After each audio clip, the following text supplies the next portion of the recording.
दहशतगर्दी खत्म करने के लिए सिक्योरिटी फोर्सेस पर आजम बलोचिस्तान के इलाके नागांव में सिक्योरिटी फोर्सेस का इंटेलिजेंस बेस्ड ऑपरेशन। फायरिंग के तबादले में 2 दहशतगर्द जहन्नुम वासिल, असलहा और गोला बारूद का जखीरा बरामद। ISPR के मुताबिक हलाक दहशतगर्द सिक्योरिटी फोर्सेस और मासूम शहरियों पर हमलों में मुलव्वस थे। इलाके में मौजूद दहशतगर्दों के खात्मे के लिए ऑपरेशन जारी है।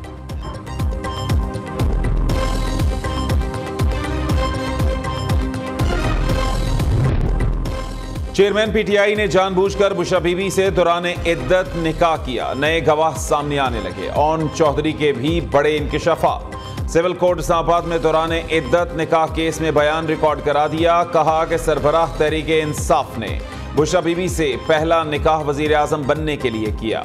हमें इद्दत में निकाह पर खामोशी इख्तियार करने का कहा। उन्होंने बताया कि अभी निकाह हुआ तो पाकिस्तान का वजीर आजम बन जाऊंगा। दौरान इद्दत पहले निकाह का मुझे और जुल्फी बुखारी को इल्म था। बुशा बीबी का दूसरा निकाह ज़बानी तौर पर बनीगाला में पढ़ाया गया। रिकॉर्डिंग मौजूद है। मुफ्ती सईद ने बयान दिया कि 2018 में पता चला कि चेयरमैन PTI का निकाह दौरान इद्दत हुआ। उनके कहने पर लाहौर में निकाह पढ़ाने आया। बुशा बीबी की बहन ने कहा कि शरई तकाजे पूरे हैं, निकाह पढ़ाया जा सकता है।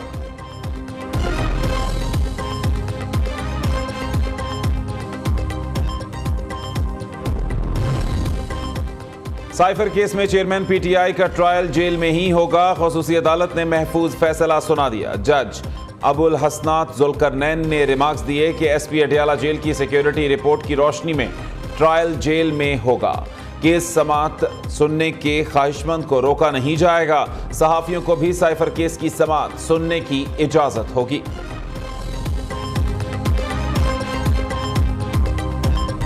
PTI का चेयरमैन कौन होगा? पार्टी के 2 सीनियर रहनुमाओं ने मामला उलझा दिया। शेर अफजल मरवत ने दावा किया कि चेयरमैन PTI पार्टी सरबराही से दस्तबरदार हो चुके। इंट्रा पार्टी इंतखाबात में दूसरा रुकन बतौर चेयरमैन मुंतखब किया जाएगा। उधर तर्जुमान PTI ने शेर अफजल मरवत के दावे की तरदीद कर दी। कहा कि सरबराह तहरीक इंसाफ की दस्तबरदारी या किसी और रहनुमा की नामजदगी का हरगिज कोई फैसला नहीं किया गया है। बैरिस्टर गौहर खान का कहना है कि पार्टी चेयरमैन का फैसला जुमे को होगा। दूसरी जानिब इलेक्शन कमीशन में चेयरमैन PTI को पार्टी सदारत से हटाने के केस पर समाअत हुई।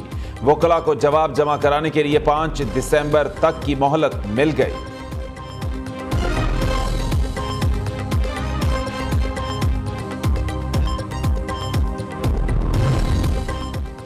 फ्लैगशिप रेफरेंस में नवाज शरीफ की बरीयत के खिलाफ नैब अपील समाअत के लिए मुकर्रर। इस्लामाबाद हाई कोर्ट का 2 रुकनी बेंच आज समाअत करेगा।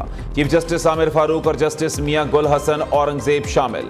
एहतसाब अदालत ने दिसंबर 2018 को फ्लैगशिप रेफरेंस में नवाज शरीफ को बरी किया था। नैब ने फैसले के खिलाफ अपील दायर कर रखी है। एवन फील्ड और अल अजीजिया स्टील मिल्स रेफरेंसेस में सजा के खिलाफ अपीलों की समाअत भी आज ही होगी।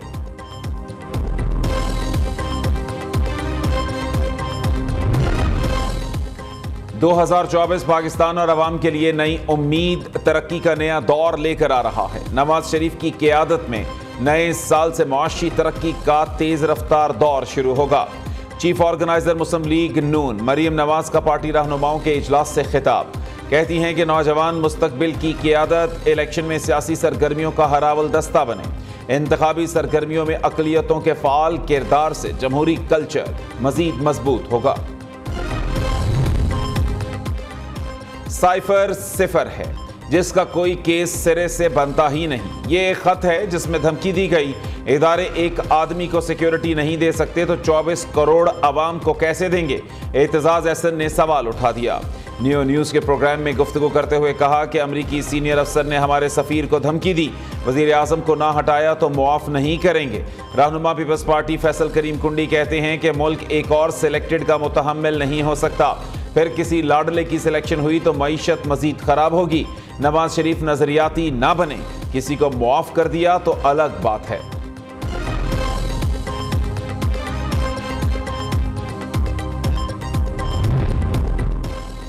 मुल्क की आइन में बहुत इबहाम नजर आता है। हमारा ये आइन अपना तहफ़्फ़ुज़ कर सका ना आम पाकिस्तानियों का। आज की तरामीम में मकामी हुकूमत को तहफ़्फ़ुज़ देने की बात कर रहे हैं। MQM पाकिस्तान के कन्वीनर खालिद मकबूल सिद्दीकी ने कहा कि ज़लई हुकूमतों के क़याम तक आम इंतखाबात नहीं होने चाहिए। इलेक्शन के बाद ऐसी हुकूमत आए जो आम लोगों को सहूलियात दहलीज तक पहुंचाए। मुल्क अब्बू बचाएंगे, बताएं पहले कौन इक्तिदार में था? अमीर जमाते इस्लामी सिराजुल हक ने सवाल उठा दिया। कहा कि कौम ने 16 माह 13 जमातों की हुकूमत देख ली। 8 फरवरी को इन पार्टियों की खुदा न खास्ता जीत पाकिस्तान की शिकस्त होगी। निगरान वज़ीर आज़म का खलीजी ममालिक के दौरों का अगला मरहला, मुत्तहिदा अरब अमारात के बाद कुवैत पहुंच गए। 10 अरब डॉलर के मुख्तलिफ मंसूबों पर दस्तखत करेंगे। अनवारुल हक काकड़ ने अबू धाबी में शेख जायद ग्रैंड मस्जिद का दौरा किया। मरहूम शेख जायद बिन सुल्तान अल नहयान के मज़ार पर फातिहा खानी भी की।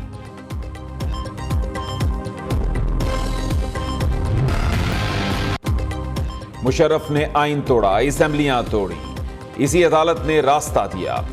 मुशर्रफ मार्शल लॉ को कानून कहने वाले जजेस का ट्रायल होना चाहिए। जस्टिस अतर मिनल्लाह के परवेज मुशर्रफ की सजा के खिलाफ केस में रिमांड। चीफ जस्टिस काजी फाइज ईसा का माजी से सबक सीखने का मशवरा। कहा कि हमें तारीख से सीखना और सिखाना चाहिए। जज ही यहां बैठकर क्यों पॉइंट आउट करें? वकला बताएं कि मीडिया भी जिम्मेदार है, उनका भी एहतसाब होना चाहिए। बताएं कितने सहाफ़ी मार्शल लॉ के हामी और कितने खिलाफ थे। हमें तारीख से सीखना और बच्चों को भी सिखाना चाहिए। जस्टिस अतर मिनल्लाह ने जवाब दिया कि तारीख है, ताकतवर के खिलाफ कोई नहीं बोलता। कमजोर पड़ने पर आसमा जिलानी वाला फैसला आ जाता है। क्या सजा बरकरार रहने पर मुशर्रफ की फैमिली को मराद देनी चाहिए या नहीं? जस्टिस मंसूर अली शाह ने रिमार्क्स दिए कि सजा भी बरकरार रखें और पेंशन भी मिलती रहे। ये नहीं होगा। आइंदा समात 10 जनवरी को होगी। 8002 वरना थाने चलो। कौमी क्रिकेटर सुहेब मकसूद और आमिर यामीन ने सिंध पुलिस की रिश्वतखोरी बेनकाब कर दी। कौमी क्रिकेटर्स कहते हैं कि सिंध पुलिस इतनी करप्ट है कि हर 50 किलोमीटर पर रिश्वत मांगती है। पैसे ना दो तो बगैर किसी वजह से थाने ले जाने की धमकी दी जाती है। बहुत खुशकिस्मत हैं कि सिंध में नहीं पंजाब में रहते हैं। पुलिस को कौमी क्रिकेटर्स होने का बताया, फिर भी 8000 रुपए देकर जान छुड़ाई। क्रिकेटर्स कराची में नेशनल T20 कप खेलने के बाद मुल्तान जा रहे थे। रिश्वत तलब करने वाले 4 पुलिस एहलकार गिरफ्तार, मुकदमा दर्ज कर लिया गया।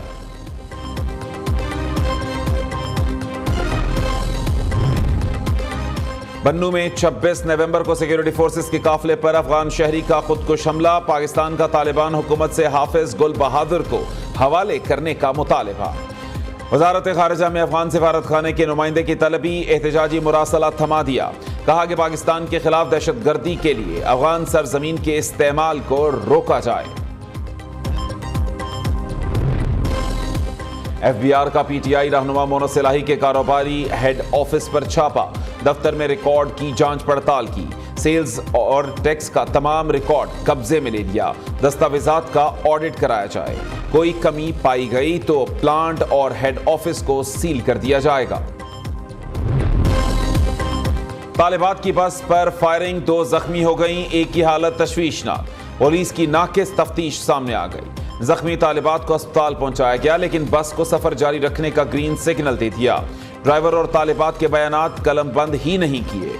शेर जवानों ने डील की या दी ढील, सवालात उठ गए। SSP इन्वेस्टिगेशन अनूश मसूद ने कहा कि कार सवार अफराद बस का पीछा कर रहे थे। छेड़खानी करने पर बस ड्राइवर ने रास्ता ना दिया, जिस पर कार सवारों ने तैश में आकर फायर खोल दिया। कराची औरंगी टाउन के घर में 2 करोड़ रुपए की डकैती और सोना लूटने का केस। वारदात में मुलव्वस मजीद 2 मुल्जिमान गिरफ्तार, कुल तादाद 6 हो गई। पुलिस के मुताबिक दोनों अफराद छापे के वक्त घर में दाखिल हुए थे। गिरफ्तार मुल्जिमान में DSP उमैर तारिक बजारी, इजहार सत्तार और महफूज शामिल हैं।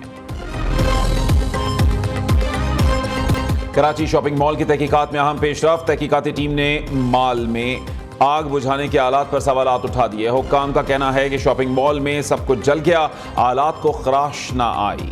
खदशा है कि आग बुझाने के आलात इमारत जलने के बाद रखे गए।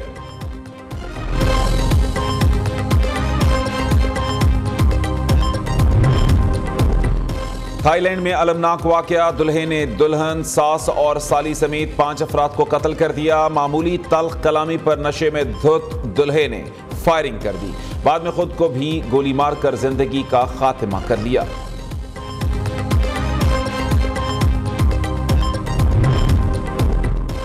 दौरा ऑस्ट्रेलिया के लिए टीम मैनेजमेंट और कोचिंग स्टाफ का ऐलान। Mohammad Hafeez director, Adam Hollioake batting coach होंगे। उमर गुल फास्ट बॉलिंग, स्पिन बॉलिंग का शोबा सईद अजमल के सुपुर्द। मोहम्मद हफीज ने कहा कि ऑस्ट्रेलिया के खिलाफ सीरीज मुश्किल, कोशिश होगी कि अच्छी क्रिकेट खेलें। हम वहां सिर्फ जीतने के लिए जा रहे हैं। ख्वाहिश है टीम पाकिस्तान मॉडर्न क्रिकेट खेले। कप्तानी छोड़ने के बाद बाबर आजम की बैटिंग मजीद निखर कर सामने आएगी। टाइटैनिक का खेल मुकम्मल खत्म, 5 गुना बड़ा बहरी जहाज समंदर में उतर गया। आइकॉन ऑफ द सीज में 20 अरशे। न्यूयॉर्क के मशहूर सेंट्रल पार्क की नकल और मुतादिद सहूलियात दस्तयाब हैं। एक वक्त में 9,950 अफराद सफर कर सकेंगे। आइकॉन ऑफ द सीज आइंदा बरस जनवरी में पहले